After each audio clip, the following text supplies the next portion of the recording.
Hi, everybody. Every month, Rightmove puts out what it incorrectly calls its house price index. And every month, I must put out my debunk to it to help people actually understand what it means and what it's really saying. So we're in June 2024. Welcome to Moving Home with Charlie. I am Charlie. And in this video, it's a quick run through of Rightmove's June housing index. Now, if you only watch the first 30 seconds of this video, please understand this. When people hear the phrase house prices, their initial subconscious assumption is that that is the prices at which houses are trading hands. And that's a reasonable assumption. House prices, the prices at which houses are selling. Rightmove's index is comprised 100% solely of asking prices, only asking prices. It's only comprised of asking prices from the most recent month. It does not include anything beyond that. So everything else that's sitting on the market is excluded from Rightmove's monthly index. It also excludes reductions, not only the reductions of all the properties that it's not including the index at all, but even price reductions of properties that came to the market within the last month and then reduced their price after the first week or 2 or 3 weeks. Those price reductions are also excluded from these figures. Therefore, the Rightmove monthly index has the dubious honor of being the most inflated, overstated, over-optimistic, puffy, inflated housing market index there is. As such, it contributes to overvaluing, not only by estate agents who use it to justify unrealistic valuations, but also by sellers who have seen nothing but Rightmove's house price index in the last 2 months saying record prices, and sellers going, great, we can get a record price for our house, and then wondering 6 months later why they're sitting in the market with no viewings. So forgive me, all of you who are regular long-term viewers who've heard me go through this before. This is mostly for new subscribers who want to understand what Rightmove's house price index really means. It is not house prices, it's asking prices. But let's get into the actual numbers. Do we have anyone here watching live? Hi, Robert Jones. Hi, Nick Jones. You guys related or just random coincidence? Okay, I have linked to this PDF in the description below, so anyone watching this can click and download and read the full document for yourselves, straight from the Rightmove's own website. But so average asking prices remain flat in June, so there's a 0% change in the average listing price of new properties in the market between May and June. But prices, it says, and again, this is asking prices, remain 0.6% higher than a year ago. We'll just ignore the sales agreed for now because I want to focus on the prices and how misleading this is, because this is also for the whole of the UK, so it doesn't break it down by region in terms of pricing. And they say here, this is market maintains momentum despite more tentative top end. This is not true. This is patently not true. I'm hearing every single day from people in the business that it has gone very quiet. Now we're 3 weeks from the election, very quiet, and the football has started.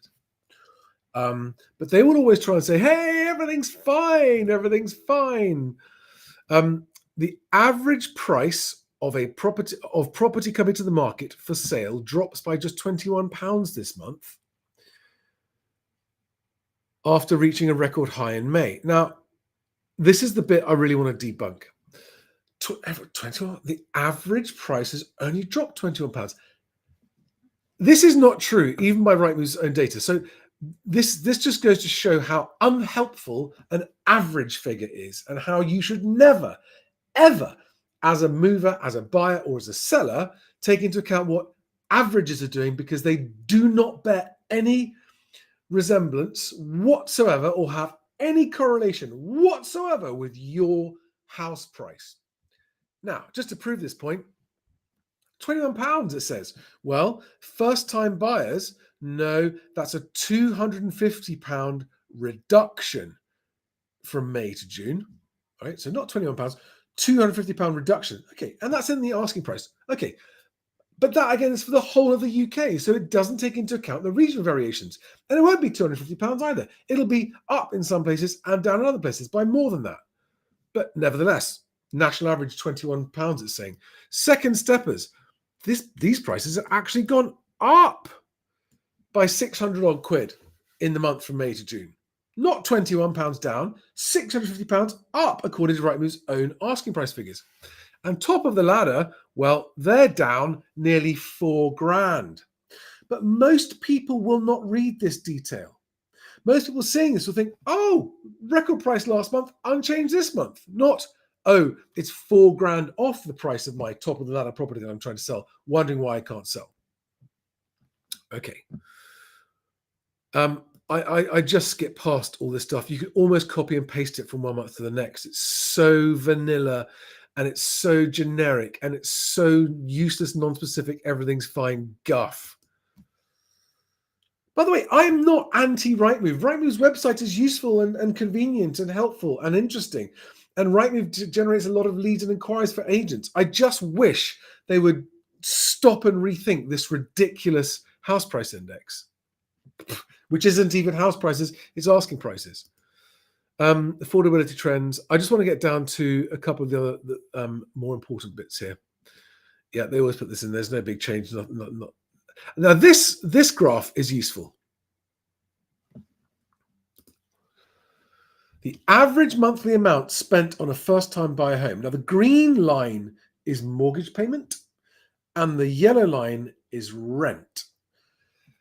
First of all, please, everybody, do not think that when you buy your first home, your only outgoing is going to be your mortgage payment. You will have maintenance and repair costs on your home, which you don't have when you're renting. Hugely important, okay? But nevertheless, what do you think it says for the whole market as a whole? These are first-time buyer homes.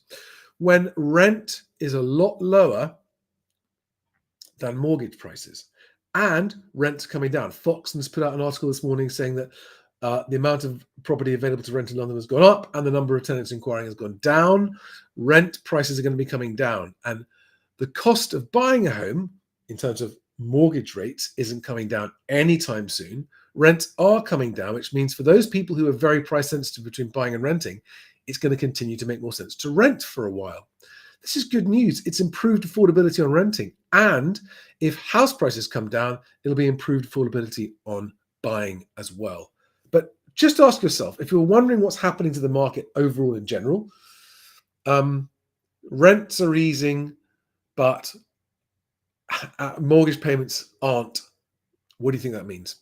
More people buying or less people buying? And the last, and guys, get your questions ready. I'd love to have your questions on this.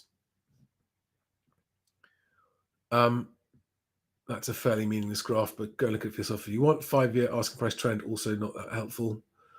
I mean, again, it's actually 5-year asking price trend, June 21. It's hard to see what that was actually doing there. But there we are. Anyway, I think you're going to see that coming down. Average stock per agent. This is important, right? May last year was 49 and May this year is 59. So we are 20% up on average homes for sale per agent. By the way, I'm also going to do a comparison to show you how meaningless this is with the BestAgent asking price data in a minute. Average time to secure a buyer has dropped by 2 days. Any improvement there is welcome, but that's still 2 months to secure a buyer on average. But actually, no one does it in 2 months. Everyone either does it in 1 month because they price sensibly, or 6 months because they haven't. I'm oversimplifying there, but now I want to get to the London thing here because this is London boroughs, and again, this is what makes a mockery of averages. Because look at the wild difference. So this is borough data based on a 3-month rolling average. Okay. Camden is saying that the annual change in prices is up 10% year on year in Camden. Now, that is patently false. That is asking prices. And what it means is there are more people putting larger, bigger, more expensive properties on the market. It suggests to the uninitiated that prices in Camden have gone up 10%. And so again, if you are a seller looking at this, you think, ooh, well, actually, prices across London are pretty much across the board going down, but the average figure skews it because there's more and more large property coming up for sale on the market. Lunres, which is a company that does prime central London data, and even Knight Frank put out a thing today saying that prices in London are not going up. But Rightmove says maybe they are. Anyway, there's also a massive variation across London there on asking prices from plus 9% to minus 3%. So that's a 12% variation between the biggest and smallest average asking price growth on London boroughs. But again, that's asking prices, not sold prices. And it doesn't take into account a shift in the mix of properties coming for sale. Right. I'm also, I now want to share with you this data. Also, only asking prices. But,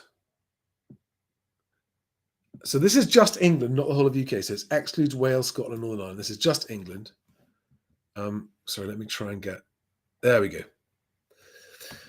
Now, so the one similarity this has with Rightmove is that it is asking prices only. This is BestAgent. You can find this yourself on bestagent.news. It's down there, the link down there, bestagent.news, and then click on England or Wales. It's broken down by country to be slightly more useful because the overall average is just pointless and meaningless. We've also broken it down and separated out between property that's not sold and is just sitting there, not sold, and property that is sale agreed, therefore has had a price agreed on it, because only this line here, right, is showing you what's happening with the properties that are actually having buyers making offers and having the offers accepted. This line here is everything else. Okay.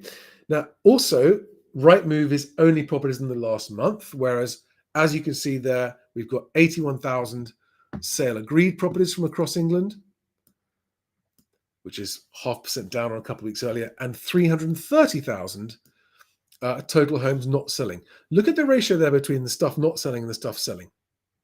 Bear in mind that agents like to leave their sale agreed properties on there as long as possible because it makes them look good.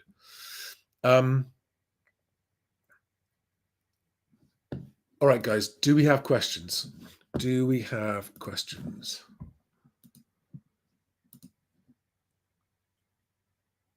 Hello, Scarlet Spear. That's a new name, Scarlet, and you're my biggest fan. Congratulations. Welcome. Thank you very much for being my biggest fan.